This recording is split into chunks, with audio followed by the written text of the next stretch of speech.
नमस्कार दोस्तों, स्वागत है आपका अपना चैनल आप विद्या में। और आज हम इस वीडियो में हड़प्पा सभ्यता के कुछ क्वेश्चन को पढ़ेंगे, जो कि क्वेश्चन मैंने यहाँ पर लिख दिया है और इन सारे क्वेश्चन का आंसर मैं आपको लिखूंगा इस क्वेश्चन के पढ़ने के बाद। तो चलिए शुरू करते हैं बिना देरी के। उससे पहले आपसे गुजारिश है कि चैनल को सब्सक्राइब नहीं किए तो सब्सक्राइब कर दीजिए। कर दिए, बहुत अच्छी बात है। तो चलिए, पहला प्रश्न कह रहा है आपके सामने, हड़प्पा सभ्यता की मुहरें किस चीज़ की बनी है? तो इसका आंसर अगर आपको पता है तो कमेंट में बताइए। इसका आंसर हो जाएगा सेल खड़ी की बनी होती थी। हड़प्पा सभ्यता की मुहरें किसकी होती थी? तो सेल खड़ी की बनी होती थी। इसका आंसर हो जाएगा सेल खड़ी। उसके बाद अगले क्वेश्चन की ओर बढ़ते हैं। तो अगला प्रश्न आपके सामने है, बानावली किस राज्य में स्थित है? अगर इसका भी आंसर आपको पता है तो जल्दी से बता दीजिए। इसका आंसर हो जाएगा हरियाणा। इसका आंसर हो जाएगा हरियाणा। बानावली वर्तमान में हरियाणा में स्थित है। उसके बाद क्वेश्चन थर्ड कह रहा है, लोथल किस नदी के किनारे स्थित है? तो इसका आंसर क्या हो जाएगा? इसका आंसर हो जाएगा भोगवा नदी के किनारे स्थित है लोथल। भोगवा नदी के किनारे स्थित है, तो भोगवा नदी हो गया। उसके बाद क्वेश्चन 4 कह रहा है, सिंधु घाटी के निवासियों को किस धातु का ज्ञान नहीं था? आई होप ये क्वेश्चन आप सभी को पता होगा। तो ये क्या हो जाएगा? लोहा जो था उसका ज्ञान सिंधु घाटी सभ्यता के लोगों को नहीं था, लोहा। इसका आंसर हो जाएगा लोहा। उसके बाद अगले क्वेश्चन की ओर बढ़ते हैं, क्वेश्चन 5। तो क्वेश्चन 5 कह रहा है, हड़प्पा सभ्यता किस युग की सभ्यता है? तो हड़प्पा सभ्यता को कांस्य युग की सभ्यता कहा जाता है। क्या कहा जाता है? कांस्य युग। हड़प्पा सभ्यता को कांस्य युग की सभ्यता कहा जाता है। उसके बाद क्वेश्चन 6 कह रहा है, हड़प्पा संस्कृति आधारित थी, यानी कि हड़प्पा संस्कृति जो थी वो किस चीज पर पूर्णतः आधारित थी? तो इसका आंसर हो जाएगा कृषि। कृषि पर आधारित थी। किस पर? कृषि पर। उसके बाद अगले क्वेश्चन की ओर बढ़ते हैं। तो क्वेश्चन 7 कह रहा है, हड़प्पा सभ्यता के लोग उपासना करते थे। ठीक है, तो हड़प्पा सभ्यता के लोग किसकी उपासना करते थे? तो मातृ देवी की करते थे। मातृ देवी की उपासना करते थे हड़प्पा सभ्यता के लोग।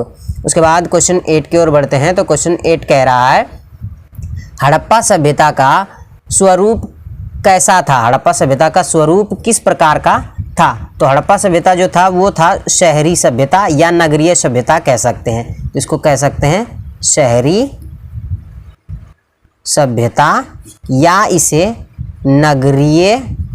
नगरीय सभ्यता भी कह सकते हैं। उसके बाद क्वेश्चन 9 कह रहा है, हड़प्पा सभ्यता का सबसे बड़ा नगर कौन था? तो हड़प्पा सभ्यता में सबसे बड़ा नगर कौन था? तो आई होप ये भी क्वेश्चन आपको पता होगा। मोहनजोदड़ो जो था वो हड़प्पा सभ्यता का सबसे बड़ा नगर और पॉपुलर नगर था, यानी कि प्रसिद्ध नगर भी था। और उसके बाद क्वेश्चन 10 नंबर की ओर बढ़ते हैं। तो क्वेश्चन 10 कह रहा है, हड़प्पा सभ्यता की सर्वप्रथम खोज की थी। तो हड़प्पा सभ्यता की खोज सबसे पहले किसने की थी? तो इसका आंसर जो हो जाएगा वो हो जाएगा दयाराम साहनी। दयाराम साहनी ने हड़प्पा सभ्यता की खोज की थी। अगर आपको ये पता है कि कब खोज की थी तो बता दीजिएगा कमेंट में, लेकिन इसका आंसर भी आपको मिलेगा ये, क्योंकि ये क्वेश्चन भी मैंने इसमें कवर किया है। उसके बाद अगले क्वेश्चन की ओर बढ़ते हैं। तो क्वेश्चन 11 कह रहा है, हड़प्पा सभ्यता यानी कि हड़प्पा किस नदी के किनारे स्थित है, या सिंधु घाटी सभ्यता किस नदी के किनारे है? तो इसका आंसर हो जाएगा रावी नदी के किनारे स्थित है।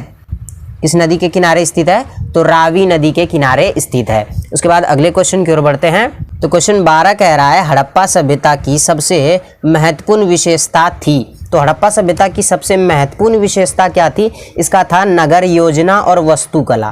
तो यहाँ पर आंसर में आप लिखेंगे नगर योजना और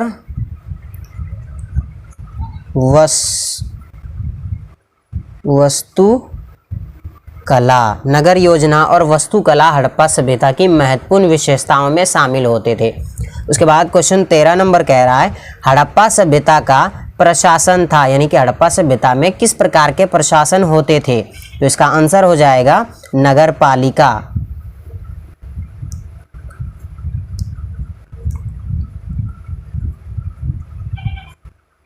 नगरपालिका।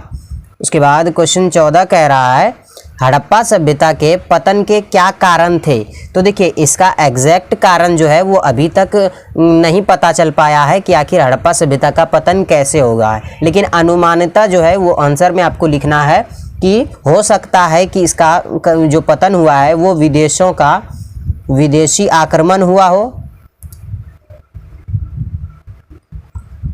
हुआ हो या हो सकता है कि प्राकृतिक कोई आपदा आ गया हो, ठीक है, प्राकृतिक कारण के वजह से हुआ हो, या फिर हो सकता है कि मानवीय कारण यानी कि मानव के कुछ गलती के कारण से ये हुआ हो। तो मानवीय कारण से या क्या कह सकते हैं विदेशी आक्रमण, प्राकृतिक कारण या मानवीय कारण, तो इन तीनों में से क्या करना है आपको, कोई भी टिक मार देना अगर ऑब्जेक्टिव में रहता है। उसके बाद क्वेश्चन 15 कह रहा है हड़प्पा सभ्यता के स्थल से स्त्री के गर्भ से पौधा निकलता दिखता है। तो ये कहाँ से हमको दिखा है, तो इसका आंसर हो जाएगा क्वेश्चन 15 का हड़प्पा। क्या हो जाएगा, आंसर में हो जाएगा हड़प्पा से ऐसा मिला है देखने को। कहाँ से, तो मतलब स्त्री के गर्भ से जो पौधा निकलता हुआ दिखा है वो कहाँ से दिखा है, हड़प्पा से दिखा है। उसके बाद 16 नंबर क्वेश्चन की ओर बढ़ते हैं। तो क्वेश्चन 16 कह रहा है सिंधु घाटी सभ्यता के स्थलों में सर्वप्रथम किस स्थल का उत्खनन हुआ था। तो सबसे पहले जो उत्खनन किया गया था वो भी किया गया था, हड़प्पा का ही किया गया था। तो सबसे पहले खोजा गया स्थल सिंधु घाटी सभ्यता का हड़प्पा ही था, इसलिए इसको हड़प्पा सभ्यता भी कहा जाता है। उसके बाद अगले क्वेश्चन की ओर बढ़ते हैं।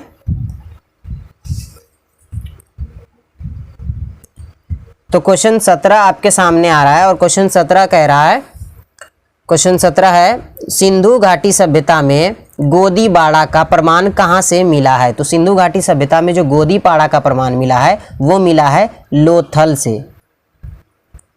लोथल से हमें गोदी पाड़ा का प्रमाण मिला है।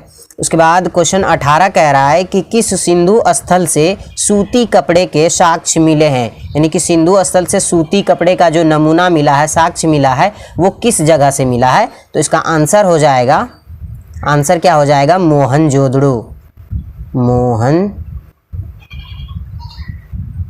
मोहनजोदड़ो से मिला है।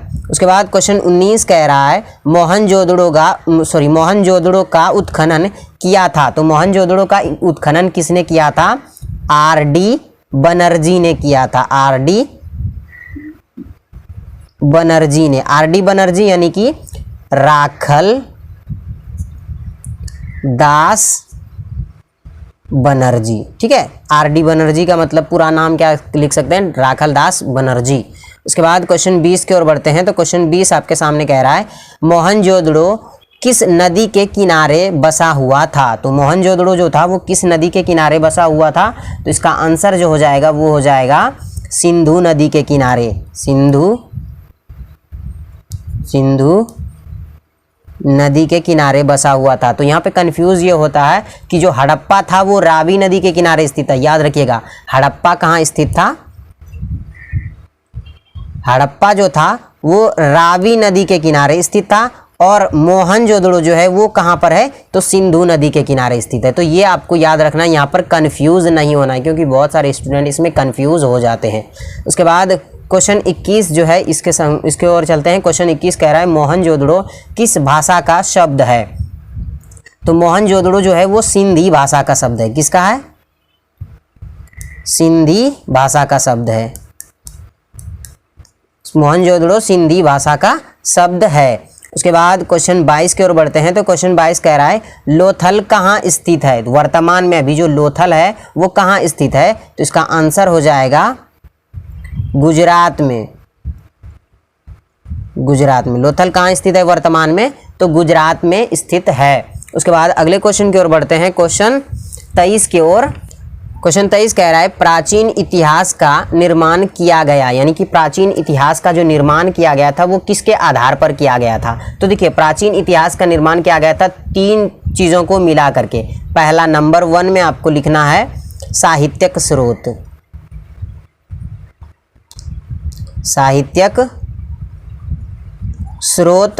उसके बाद सेकंड नंबर पे लिखना है विदेशी यात्रियों का विवरण, विदेशी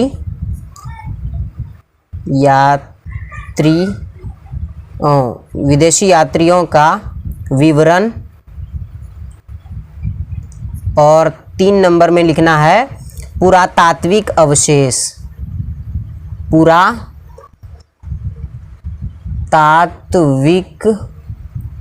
अवशेष। ठीक है, तो पुरातात्विक अवशेष, इन 3 चीज़ों को मिला करके प्राचीन इतिहास का निर्माण किया गया था। क्या क्या? तो साहित्यिक स्रोत, विदेशी यात्रियों का विवरण, यानी कि उस समय में जो विदेशी यात्री भारत आए थे उन्होंने जो पुस्तकें लिखी थी, जो विवरण दिया था उनको इकट्ठा करके, और जो पुरातात्विक अवशेष थे, जो पुराने ज़माने के कुछ अवशेष थे, उन सबको देख करके क्या किया गया था? प्राचीन इतिहास का निर्माण किया गया था। उसके बाद क्वेश्चन 24 कह रहा है कालीबंगा भारत के किस राज्य में स्थित है वर्तमान में?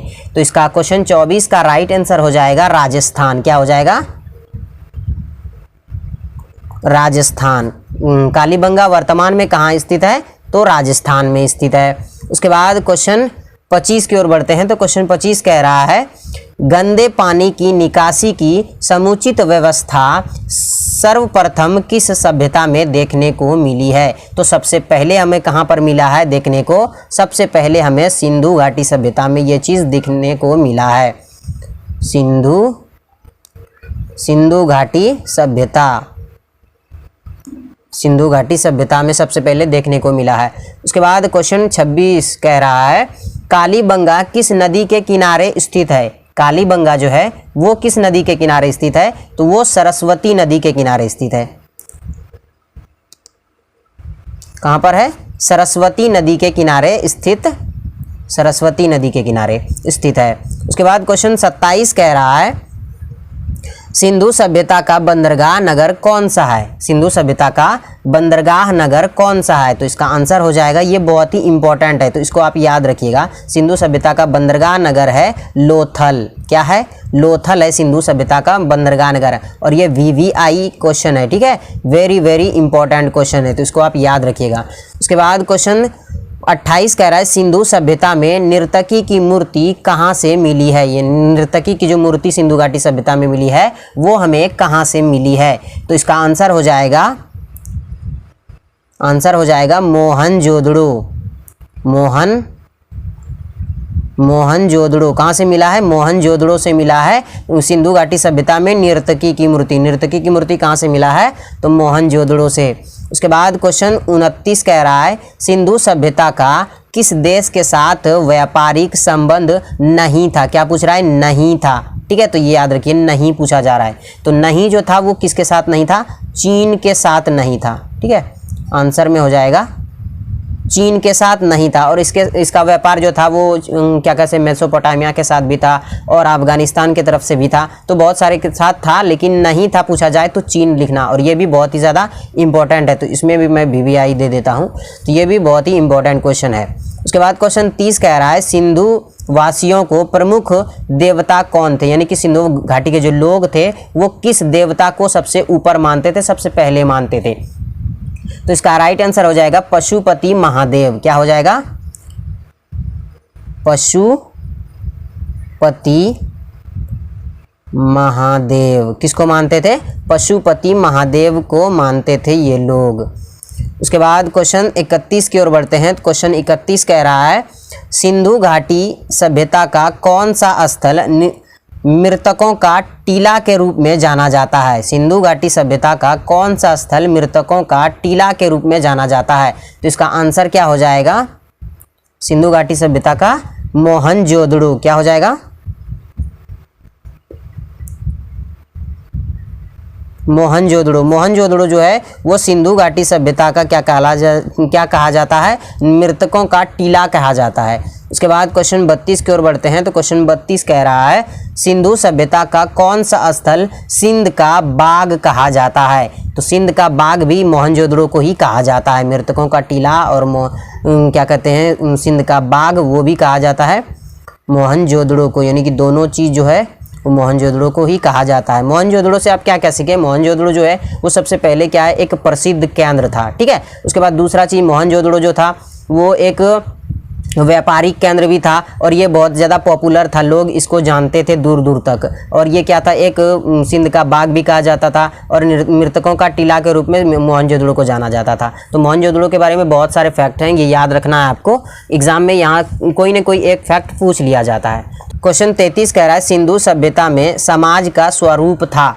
तो सिंधु सभ्यता में समाज का स्वरूप जो था वो था मातृसत्तात्मक।